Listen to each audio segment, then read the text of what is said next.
नमस्कार। आज हम डिस्कस करेंगे इंपॉर्टेंट जीके के क्वेश्चन। देखिए, जितने भी क्वेश्चन डिस्कस करेंगे हर एक क्वेश्चन को डिटेल से डिस्कस करेंगे और हर एक क्वेश्चन से जुड़ी हुई इंपॉर्टेंट जानकारी भी जानेंगे, ताकि आने वाले एग्जाम्स में, चाहे वो टैट का एग्जाम हो गया, पुलिस कांस्टेबल का एग्जाम हो गया, कोई सा भी एग्जाम हो गया, सीरियसली वीडियोज़ को देखते हैं, नोट्स अपने प्रिपेयर करते हैं और डेली रिवीजन करते हैं, तो डेफिनेटली आपको कोई नहीं रोक सकता एग्जाम क्रैक करने से।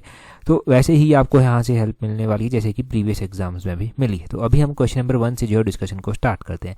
बोलते हैं, to which country was the great painter Nicholas Roerich associated. तो बोलते हैं निकोलस रोरिक नामक महान चित्रकार किस देश से संबंधित थे। तो ये रशिया कंट्री से जो था वो संबंधित थे। ऑप्शन ए जो है वो सही आंसर हो जाएगा। अच्छा, ये रशिया कंट्री से संबंधित है, सही बात है। अब देखिए, रशिया कंट्री से संबंधित थे। इनका जन्म सेंट पीटर्सबर्ग में हुआ था 9 अक्टूबर 1874 में इनका जन्म हुआ था और इस वर्ष जो है वो 9 अक्टूबर 2024 को इनकी 150वें नंबर की जयंती जो है वो मनाई जा रही है। ये जो है वो नगर जो कि डिस्ट्रिक्ट कुल्लू में पड़ता है, नगर जहाँ पर माता त्रिपुरा सुंदरी का मंदिर भी आता है, जो कि पैगोडा आर्किटेक्ट स्टाइल में बना हुआ है, वहाँ पर जो है वो रहते थे नगर में। और नगर में ही एक रोरिक आर्ट गैलरी भी जो है इनके निवास स्थान पर बनाई गई है।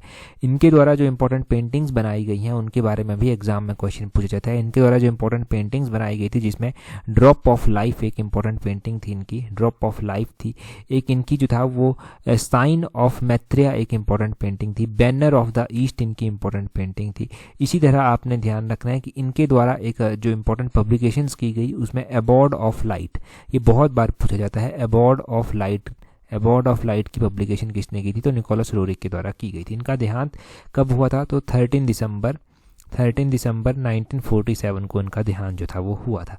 तो ये सारा ध्यान रखना है। क्या क्या क्वेश्चन, ये निकोलस रोरिक कौन थे? पेंटर थे। कहाँ से थे? रशिया से थे। इनके द्वारा इंपॉर्टेंट पेंटिंग्स कौन कौन सी बनाई गई? Drop of life, abode of light इनके मुख्य काम है। एक मैत्रेय करके भी है इनका काम, sign of Maitreya, banner of East, ये सारे इनके इंपॉर्टेंट काम है। चौथा क्वेश्चन इनके बारे में ये बन जाएगा कि निकोलस रोरिक रहते कहाँ पर थे? नगर में कहते रहते थे। अभी प्रेजेंट टाइम में रोरिक आर्ट गैलरी कहाँ पर स्थित है? नगर में ही स्थित है। तो वो सारी बातें ध्यान रखें। अगले क्वेश्चन में बोलते हैं, राज्यसभा के सदस्यों की कुल संख्या कितनी है? बोलते हैं, what is the total strength of member of Rajya Sabha. देखो, राज्यसभा के कुल सदस्यों की संख्या की अगर हम बात करते हैं तो राज्यसभा में जो है वो जो कुल स्ट्रेंथ है, कुल जब पूछी गई है तो 250 जो है वो यहाँ पर कुल स्ट्रेंथ है राज्यसभा की। हिमाचल प्रदेश से राज्यसभा में कितने सदस्य जो हैं वो चुनकर जाते हैं? तो हिमाचल प्रदेश से राज्यसभा में 3 सदस्य जो हैं वो चुनकर जाते हैं। 3 सदस्य चुनकर जाते हैं। राज्यसभा के बारे में और क्या क्वेश्चन बन सकता है कि राज्यसभा के सदस्यों में से जो है वो इलेक्टेड मेंबर कितने होते हैं? 250 में से तो 238 मेंबर जो हैं वो इलेक्टेड होते हैं। 12 मेंबर जो हैं वो नॉमिनेट किए जाते हैं प्रेसिडेंट के द्वारा, अलग अलग फील्ड से, चाहे वो एजुकेशन का हो गया, लिटरेचर का हो गया, साइंस का हो गया, सोशल सर्विसेज का हो गया, वहाँ से 12 मेंबर जो है वो उनके द्वारा नॉमिनेट किए जाते हैं प्रेसिडेंट ऑफ इंडिया के द्वारा। तो ये सारा ध्यान रखना है। अच्छा, वैसे जो नॉर्मली 238 सीटें होती हैं जो चुनकर आते हैं, उनको कौन चुनता है? तो एमएलए जो होते हैं स्टेट के, वो राज्यसभा के सदस्यों को जो है वो चुनकर भेजते हैं। इंडियन कॉन्स्टिट्यूशन का कौन सा आर्टिकल है जो ये कहता है कि राज्यसभा के जो सदस्य होंगे उनकी मैक्सिमम स्ट्रेंथ 250 होगी? तो आर्टिकल नंबर 80 जो है वो इससे डील करता है। वैसे तो ये बड़ा हाईएस्ट लेवल का क्वेश्चन हो गया टैट के लिए, परंतु फिर भी ज़रूरी तो नहीं कि आप टैट का ही एग्जाम देंगे, और भी तो एग्जाम देंगे। जीके पक्की करनी है तो ये क्वेश्चंस अभी से प्रिपेयर करने पड़ेंगे। आगे बोलते हैं, when did the first education policy of independent India framed. स्वतंत्र भारत की प्रथम शिक्षा नीति कब बनाई गई थी? देखो, स्वतंत्र भारत की प्रथम शिक्षा नीति की अगर हम बात करें कि कब बनाई गई थी, तो 1968 में जो था ये बनाई गई थी। ऑप्शन बी जो है वो सही आंसर हो जाएगा। वैसे ही अगर आपसे पूछ ले जाए कि न्यू एजुकेशन पॉलिसी जो 2020 में आई है, उसकी जो अध्यक्षता जो था न्यू एजुकेशन पॉलिसी की अध्यक्षता कौन कर रहे थे, उसके चेयरमैन कौन थे? तो के कस्तूरी रंगन जो था वो उसकी अध्यक्षता कर रहे थे। उसके चेयरमैन जो था वो के कस्तूरी रंगन थे।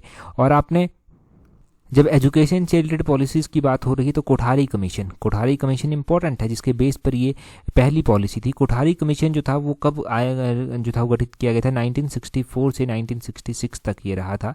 1964 से 1966 तक ये कोठारी कमीशन जो था वो रहा था। वैसे ही आप मुझे कमेंट करके बताएंगे कि हंटर कमीशन जो था वो कब गठित किया गया था। हंटर कमीशन का आपने कमेंट करके बताना है। चलिए जी, हंटर कमीशन का जल्दी से कमेंट करके बता दीजिए। अगले क्वेश्चन में बोलते हैं, heavy water in nuclear reactor is used as. तो न्यूक्लियर रिएक्टर जो होते हैं ना, उनमें हैवी वाटर जो है वो इस्तेमाल किया जाता है। हैवी वाटर को इस्तेमाल करने के पीछे का रीज़न जो है वो क्या होता है, वो कूलेंट का एक शीतलता का जो है वो वहाँ पर जो है वो काम करता है, कूलेंट प्रोवाइड करवाता है। ऑप्शन डी जो है वो सही आंसर हो जाएगा। हैवी वाटर जो न्यूक्लियर रिएक्टर में इस्तेमाल होता है वो कूलेंट का काम करता है।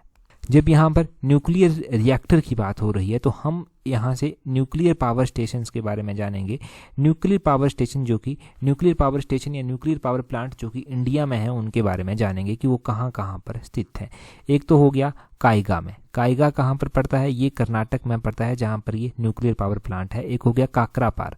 काकरापार जो है वो, ये भी आपने ध्यान रखना है, ये जो काकरापार है ये गुजरात में जो है वो पड़ता है। एक कुंडनकुलम हो गया, कुंडनकुलम जो है वो तमिलनाडु में पड़ता है। कालपाकम हो गया जिसको मद्रास पावर प्लांट भी कहते हैं, ये तमिलनाडु में पड़ता है। और उसी तरह तारापुर हो गया, तारापुर ये भी इम्पोर्टेंट है। तारापुर मोस्ट एक्सपेक्टेड रहता है। तारापुर जो है वो महाराष्ट्र में जो है वो स्थित है, ये महाराष्ट्र में स्थित है। काइगा हो गया कर्नाटक में, कारकापार हो गया गुजरात में, कुंडाकुलम हो गया तमिलनाडु में, कालपाकम हो गया तमिलनाडु में ही। नरोरा भी तो रह गया, एक नरोरा भी इंपॉर्टेंट है जो कि उत्तर प्रदेश का है। नरोरा कहाँ का है, ये उत्तर प्रदेश का है। नरोरा और तारापुर ये दोनों ही इंपॉर्टेंट है, और तारापुर महाराष्ट्र का है, नरोरा उत्तर प्रदेश का है। तो इन न्यूक्लियर पावर प्लांट्स के बारे में ध्यान रखना, स्टेशन के बारे में ध्यान रखना कहाँ कहाँ पर स्थित है। आगे बोलते हैं Grammy award is given in the field of. बोलते हैं ग्रैमी अवार्ड कौन सी फील्ड में जो है वो दिया जाता है। ग्रैमी अवार्ड जो है वो दिया जाता है म्यूजिक की श्रेणी में। ऑप्शन बी जो है वो सही आंसर हो जाएगा। हम भी यहाँ से कुछ जानेंगे अवार्ड के बारे में, परंतु हम यहाँ पर खेलों से रिलेटेड जानेंगे। हम पैरालंपिक की यहाँ पर बात करेंगे, पैरालंपिक की बात करेंगे क्योंकि अभी पैरालंपिक की गेम्स हुई हैं 2024 में।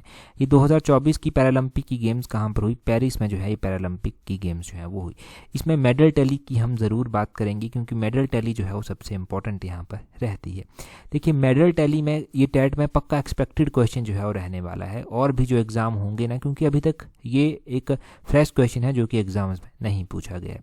अब देखिए 2024 में जो पैरालंपिक्स हुए वो जो है वो पेरिस फ्रांस में होते हैं। उसमें मेडल टैली, उसमें सबसे पहला स्थान जो है वो किसका रहा, चाइना का जो है वो सबसे पहला स्थान उसमें रहता है। चाइना के द्वारा जो है वो टोटल 220 मेडल जो था वो जीते गए।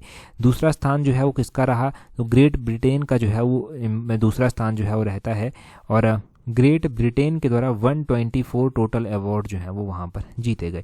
तीसरा नंबर रहता है यूएसए का। यूएसए के द्वारा जो था वो कितने अवार्ड जीते गए, यूएसए के द्वारा 105 अवार्ड जीते गए।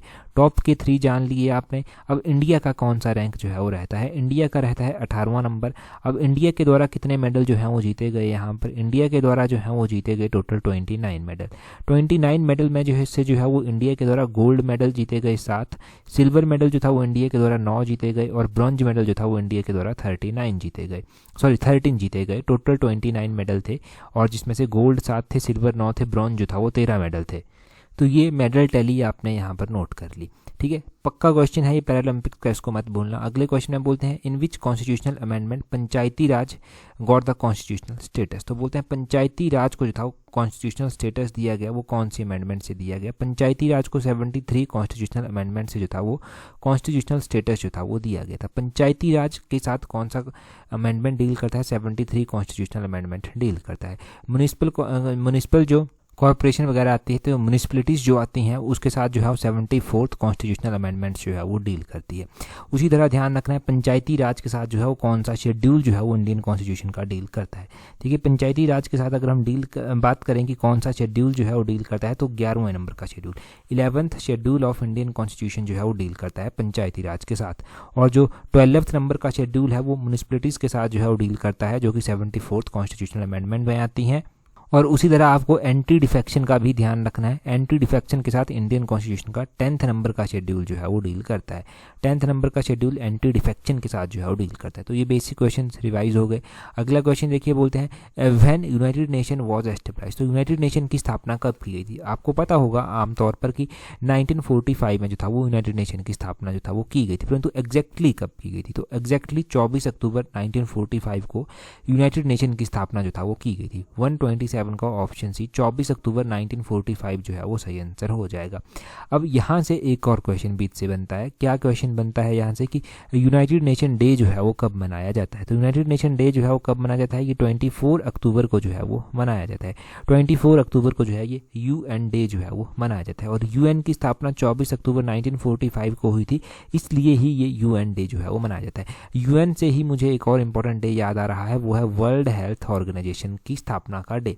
वर्ल्ड हेल्थ ऑर्गेनाइजेशन की स्थापना जो था वो कब की गई थी।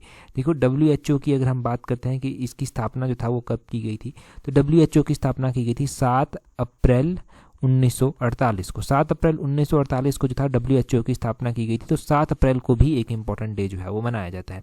7 अप्रैल को जो है वो कौन सा इंपॉर्टेंट डे मनाया जाता है, 7 अप्रैल को जो है वो वर्ल्ड हेल्थ डे जो है वो मनाया जाता है। 7 अप्रैल को वर्ल्ड हेल्थ डे जो है वो मनाया जाता है, ये आपने ध्यान रखना है। वर्ल्ड हेल्थ डे 7 अप्रैल को मनाया जाता है। तो ये इंपॉर्टेंट डे हो गए। कब मनाए जाते हैं, कब इनकी स्थापना की गई, दो ही हमने यहाँ पर डिस्कस किए, WHO और UN, उनका ध्यान रखना। अगले क्वेश्चन में बोलते हैं national voters day celebrated in. National voter day जो है वो कब मनाया जाता है। जनवरी के महीने में मनाया जाता है, परंतु 25 जनवरी को ये एग्जैक्टली मनाया जाता है। 25 जनवरी 1971 को हिमाचल प्रदेश को जो था पूर्ण राज्य का दर्जा भी जो था वो मिला था। 25 जनवरी 1971 को हिमाचल 18वें नंबर का जो है वो स्टेट बनता है इंडिया का, और इसको पूर्ण राज्य का दर्जा भी 25 जनवरी को मिलता है। और 25 जनवरी को ही नेशनल वोटर्स डे भी जो है वो मनाया जाता है। नेशनल वोटर्स डे आपने ध्यान रखना है। और उसी तरह यहाँ पर 25 दिसंबर भी जो है वो दिया गया है। 25 दिसंबर को भी एक इंपॉर्टेंट डे जो है वो मनाया जाता है। 25 दिसंबर को जो है वो कौन सा इंपॉर्टेंट डे मनाया जाता है, good governance day. Good governance day पूछा जाए कि कब मनाया जाता है, तो गुड गवर्नेंस डे जो है वो 25 दिसंबर को जो है वो मनाया जाता है। 25 दिसंबर को ये डे जो है वो मनाया जाता है।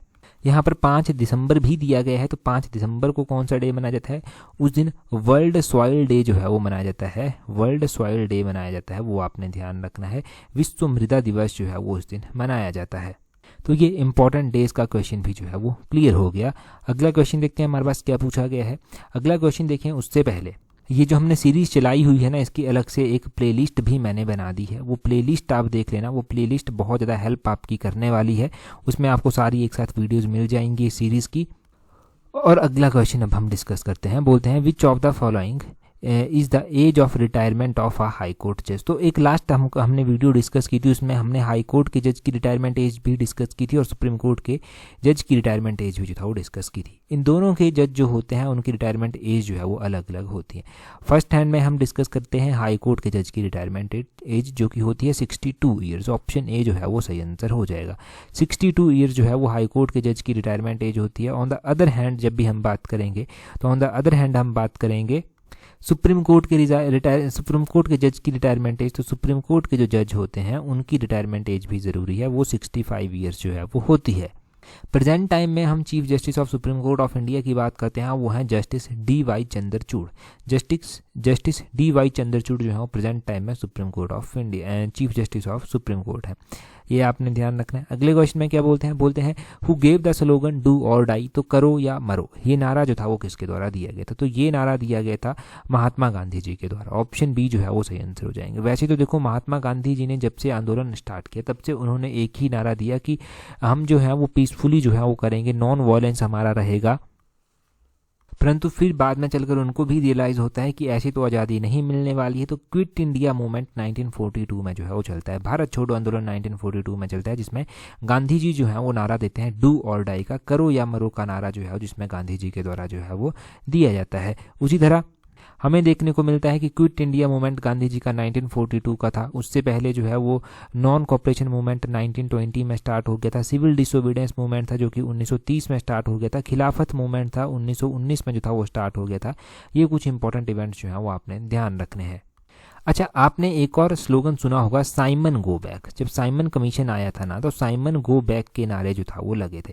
अब ये साइमन गो बैक का नारा जो था वो किसके द्वारा दिया गया था, तो ये भी इंपॉर्टेंट है। ये मेहर अली के द्वारा जो था वो दिया गया था। मैं यहाँ पर नाम लिख देता हूँ, मेहर अली के द्वारा दिया गया था ये नारा। यूसुफ मेहर अली थे जिनके द्वारा ये नारा दिया गया था। तो इनका यूसुफ मेहर अली का नारा ज़रूरी है। ये साइमन गो बैक का नारा, साइमन कमीशन गो बैक का नारा हो गया, डू और डाई का नारा हो गया। पंडित जवाहरलाल नेहरू के द्वारा भी पूर्ण स्वराज का नारा जो था वो दिया गया था। वैसे ही तुम मुझे खून दो मैं तुम्हें आज़ादी दूंगा, ये नारा सुभाष चंद्र बोस जी के द्वारा दिया गया था। दिल्ली चलो का नारा जो था वो सुभाष चंद्र बोस के द्वारा ही दिया गया था। तो ये नारे आपके रिवाइज हो गए। अगले क्वेश्चन में बोलते हैं which is the area wise biggest country in world. तो बोलते हैं कि दुनिया के क्षेत्रफल के अनुसार से सबसे बड़ी जो कंट्री है वो कौन सी है। तो सबसे बड़ी कंट्री है रशिया, ऑप्शन ए जो है वो सही आंसर हो जाएगा। देखो दुनिया की सबसे बड़ी कंट्री जो है वो है कौन सी, रशिया। रशिया सबसे बड़ी कंट्री है। रशिया के बाद दूसरे नंबर पर जो है वो कनाडा आता है, तीसरे नंबर पर जो है वो यूएस आता है, चौथे नंबर पर जो है वो चाइना जो है वो आता है, पांचवें नंबर पर ब्राज़ील आता है, छठे नंबर पर जो है वो ऑस्ट्रेलिया आता है, सातवें नंबर पर जो है वो अपना देश भारत जो है वो आता है। सातवां नंबर है in term of area India का। और ध्यान रखना है ये जो डाटा मैं आपको बता रहा हूँ ये एनसीईआरटी के अकॉर्डिंग जो है वो बता रहा हूँ, एनसीईआरटी के अकॉर्डिंग बता रहा हूँ, क्योंकि एक ऑथेंटिकेशन चाहिए डाटा की, कहीं पर थोड़ा सा डाटा ऊपर नीचे हो जाता है, परंतु एनसीईआरटी के अकॉर्डिंग जो है वो मैंने ये डाटा डिस्कस किया है। चलो जी कंट्रीज़ का डाटा भी हमने रिवाइज कर लिया। ये बहुत ज़्यादा इंपॉर्टेंट डाटा है। जब भी आप टैट जैसे या फिर बेसिक +2 लेवल के एग्जाम्स की बात करते हैं तो एनसीईआरटी को पढ़ना ज़रूरी होता है। तो एनसीईआरटी को पढ़ना ज़रूरी होता है तो इस तरह के क्वेश्चन वहाँ से सॉल्व होते हैं। बोलते हैं who is the president vice president of India. तो बोलते हैं हु, मतलब क्वेश्चन यहाँ पर तो गलत लिख दिया, president vice president of India लिख दिया। यहाँ पर लिखना था who is present vice president of India. Bharat के जो मौजूदा उपराष्ट्रपति हैं वो कौन है। भारत के जो मौजूदा उपराष्ट्रपति हैं उनका नाम ध्यान रखना है, वो हैं जगदीप धनखड़। 132 का ऑप्शन नंबर सी जो है वो सही आंसर हो जाएगा। जगदीप धनखड़ जो है वो प्रेजेंट टाइम में जो है वाइस प्रेसिडेंट ऑफ इंडिया हैं। देखिए वाइस प्रेसिडेंट जो जब से भारत को आज़ादी मिली और अब तक के जो वाइस प्रेसिडेंट रहे उनके नाम भी पता होने चाहिए। जैसे कि सबसे पहले डॉक्टर सर्वपल्ली राधाकृष्णन जो था वो वाइस प्रेसिडेंट बने थे, और उसके बाद डॉक्टर जाकिर है हुसैन बने थे, फिर उसके बाद वीवी गिरी बने थे, फिर उसके बाद गोपाल स्वरूप पटना पाठक जो था वो बने थे। और अभी आप लेटेस्ट में देखेंगे तो अभी तो आपको जगदीप धनखड़ देखने को मिल जाएंगे। इससे पहले श्री एम वेंकैया नायडू जो था वो वाइस प्रेसिडेंट थे, उनसे पहले श्री हमीद अंसारी जो था वो वाइस प्रेसिडेंट हुआ करते थे। तो वो वाइस प्रेसिडेंट की एक सूची, एक लिस्ट आपको हमेशा ही पता होनी चाहिए। अच्छा, वाइस प्रेसिडेंट को अपॉइंट कौन करता है, क्या प्रोसेस रहती है कि वाइस प्रेसिडेंट जो है वो जिस प्रोसेस से वाइस प्रेसिडेंट बनाए जाते हैं। वाइस प्रेसिडेंट के बनाने की प्रोसेस ये रहती है कि इलेक्शन करके जो एमपी आते हैं, और एमपी लोकसभा के हो गए, राज्यसभा के हो गए, वो एमपी फ्रॉम लोकसभा और राज्यसभा जो है वो वोट करते हैं। फिर जो है वो क्या होता है, वाइस प्रेसिडेंट जो है वो चुने जाते हैं। पार्लियामेंट के जो दोनों हाउसेज हैं, लोकसभा और राज्यसभा, उनके मेंबर जो हैं वो यहाँ पर वोटिंग करते हैं, फिर वाइस प्रेसिडेंट जो है वो बनते हैं। प्रेसिडेंट का केस अलग होता है। प्रेसिडेंट के केस में क्या होता है, प्रेसिडेंट के केस में जो है वो प्रेसिडेंट के केस में जो इलेक्टेड मेंबर होते हैं लोकसभा के, राज्यसभा के, वो तो पार्टिसिपेट करते ही करते हैं, परंतु साथ में इलेक्टेड मेंबर जो स्टेट लेजिस्लेटिव असेंबली, जैसे कि हिमाचल हो गया, आज हरियाणा में इलेक्शन हुए, रिजल्ट आया हरियाणा का, वैसे स्टेट्स हो गए, वहाँ के जो एमएलए चुने जाते हैं वो भी जो है वो पार्टिसिपेट करते हैं। फिर प्रेसिडेंट जो है वो चुने जाते हैं। प्रेजेंट टाइम में प्रेसिडेंट द्रौपदी मुर्मू है, वो आपको पता है। आगे बोलते हैं which acid is present in string of ant. तो आंट का जो स्ट्रिंग होता है, जो चींटी के डंक मारने से एसिड आता है, वो कौन सा एसिड जो है वो छोड़कर जाती है। चींटी देखो अपने स्टिंग से जो है वो फॉर्मिक एसिड जो है वो छोड़कर जाती है। 133 का ऑप्शन ए जो है वो सही आंसर हो जाएगा। अच्छा, फॉर्मिक एसिड जो है वो चींटी छोड़कर जाती है, परंतु फिर वही बात है कि एसिड से रिलेटेड अलग अलग क्वेश्चन पूछे गए हैं एग्जाम में। क्या क्या क्वेश्चन वो बने हैं अलग अलग टाइम पर, जैसे कि खट्टे जो फ्रूट्स होते हैं, लेमन वगैरह हो गया, उनमें कौन सा एसिड जो है वो होता है, उनमें सिट्रिक एसिड जो है वो पाया जाता है। कौन सा, सिट्रिक एसिड जो है वो उनमें पाया जाता है। एप्पल हम खाते हैं, एप्पल में कौन सा एसिड होता है, एप्पल में मेलिस एसिड जो है वो होता है। मेलिस एसिड जो है वो एप्पल में होता है। उसी तरह लैक्टिक एसिड ही यहाँ पर ऑप्शन में दिया गया है। मिल्क में होता है ये लैक्टिक एसिड, जो दूध होता है उसमें जो है ये लैक्टिक एसिड जो है वो पाया जाता है। चलो, ये हो गया एसिड के बारे में क्लियर है। तो ये भी बेसिक एनसीईआरटी का ही क्वेश्चन, तो ये क्वेश्चन भी आपको अपना सेट करना है। इस तरह से छोटे छोटे नोट्स एसिड्स के बनेंगे। फिर छोटे छोटे 4-5 ही एसिड्स हैं ये, एक तो फॉर्मिक हो गया, सिट्रिक हो गया, लैक्टिक हो गया, मेलिस हो गया। इन एसिड्स को ध्यान रखें कि किस में कौन सा एसिड जो है, किससे कौन सा एसिड मिलता है। चलिए जी, एसिड का क्वेश्चन क्लियर हो गया। अगला क्वेश्चन देखें, परंतु उससे पहले व्हाट्सएप ग्रुप आपने हमारा ज्वाइन नहीं किया है तो व्हाट्सएप ग्रुप हमारा ज्वाइन कर लेना। टेलीग्राम ग्रुप पर अगर आप जुड़े हुए हैं तो टेलीग्राम पर व्हाट्सएप का लिंक मिल जाएगा, अदरवाइज डिस्क्रिप्शन बॉक्स में भी व्हाट्सएप ग्रुप का लिंक दिया हुआ है। जैसे ही आप उस लिंक पर जो है वो क्लिक करेंगे तो आप व्हाट्सएप पर रिडायरेक्ट हो जाएंगे, वहाँ पर ज्वाइन का ऑप्शन होगा तो उस ग्रुप को जो है वो ज्वाइन कर लेना, वहाँ पर इंपॉर्टेंट अपडेट्स टाइमली आपको मिलती रहती हैं। 134 में बोलते हैं in which city is the golden temple located. तो गोल्डन टेम्पल स्वर्ण मंदिर जो है वो बोलते हैं कहाँ पर स्थित है। स्वर्ण मंदिर की बात की जाए तो स्वर्ण मंदिर भी इंपॉर्टेंट है, अमृतसर में ये आता है, ऑप्शन बी सही आंसर है। इस स्वर्ण मंदिर को जो था वो बनाया किसके द्वारा गया था, वो क्वेश्चन बहुत ज़्यादा इंपॉर्टेंट रहता है। स्वर्ण मंदिर जो था वो बनाया गया था गुरु अर्जन देव जी के द्वारा। गुरु अर्जन देव थे जिनके द्वारा इस स्वर्ण मंदिर को जो था वो बनाया गया था। कौन से नंबर के जो था ये गुरु अर्जन देव गुरु थे सिखों के, तो 5वें नंबर के, 5th सिख गुरु थे ये। पहले गुरु थे गुरु नानक देव, उसके बाद गुरु नानक देव के बाद गुरु अंगद आते हैं। गुरु अंगद को गुरुमुखी लिपि का जो है वो जनक भी कहा जाता है। उसके बाद गुरु अमरदास जो है वो 3रे नंबर पर आते हैं। उसके बाद 4थे नंबर पर गुरु रामदास आते हैं जिनके द्वारा अमृतसर सिटी जो था जिसकी स्थापना की गई थी। 5वें नंबर पर जो है वो गुरु अर्जन देव आते हैं। गुरु अर्जन देव के द्वारा ये जो गोल्डन टेम्पल था ये जो था वो बनवाया गया था। 6ठे नंबर पर गुरु गोविंद सिंह आते हैं। 7वें नंबर पर गुरु हर राय आते हैं। 8वें नंबर पर गुरु हरकिशन आते हैं। 9वें नंबर पर जो है वो गुरु तेग बहादुर आते हैं। 10वें नंबर पर गुरु गोविंद सिंह जी जो है वो आते हैं। गुरु अर्जुन देव जी के बारे में एक और क्वेश्चन बनता है कि गुरु अर्जन देव को जो था वो किस मुगल किंग के द्वारा जो था वो एग्जीक्यूट किया गया था। तो गुरु अर्जुन देव को जो था वो जहांगीर के द्वारा जो था वो एग्जीक्यूट किया गया था। जहांगीर के द्वारा इनका एग्जीक्यूशन 1606 में जो था वो किया गया था। एक सिख गुरु ऐसे थे जिनको औरंगजेब के द्वारा भी एग्जीक्यूट किया गया था, तो गुरु तेग बहादुर थे। 9th सिख गुरु थे, 9वें नंबर के सिख गुरु थे गुरु तेग बहादुर। 1675 में जो गुरु तेग बहादुर थे उनको कैप्चर किया गया औरंगजेब के द्वारा और एग्जीक्यूट कर दिया गया था औरंगजेब के द्वारा। तो ये 1675 की बात जो था वो रही थी गुरु जो तेग बहादुर थे उनकी। तो गुरु तेग बहादुर जी का हो गया, गुरु अर्जुन जी का हो गया, इनके बारे में ध्यान रखें। आगे बोलते हैं व्हाट इज़ एपीकल्चर। तो एपीकल्चर जो है वो किसको कहते हैं। एपीकल्चर से आप क्या जानते हैं, एपीकल्चर से आप समझते हैं हनी बी कल्चर, जो मधुमक्खी पालन होता है उसी को जो है वो एपीकल्चर जो है वो कहा जाता है।